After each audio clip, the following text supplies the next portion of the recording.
नमस्कार सर्वांना. श्री स्वामी समर्थ. मुलांना सुट्ट्या लागलेल्या आहे. मग आता काय दिवसभर घरात फक्त भांडण आणि पसारा हेच चालणार आहे. आरोही तिच्या भावाला ड्रॉइंग शिकवत होती.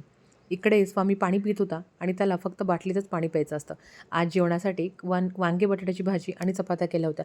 सुट्ट्या लागल्यामुळे मुलांचं रोज असतं की आई मला आज हे खायचं ते खायचं आणि बाहेरचं मागवण्यापेक्षा म्हटलं घरातच काहीतरी करूया म्हणून फ्रेंच फ्राईज करायचं ठरवलं. पण त्याआधी सुट्ट्या लागल्या आहेत तरीसुद्धा मराठी घ्यायचं आहे.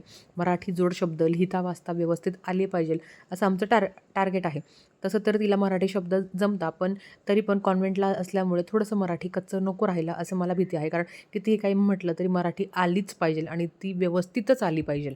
तर असो इथे मी बटाटे कट करून ठेवले. इकडे स्वामी आणि आरोही त्याच्या टकल्याशी खेळत होते.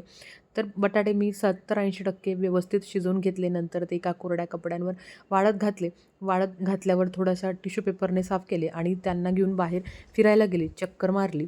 चक्कर मारल्यावर मग घरी येऊन स्वयंपाक करायचा असतो, कारण चक्कर मारल्यावर जरा त्यांनाही बरं वाटतं. आणि आता हीट इतकी वाढली आहे की मुलं घरात नकोच म्हणतात. मग घरी आले, छानपैकी फ्राईज तळून दिल्या. दोघांनीही खाल्ले.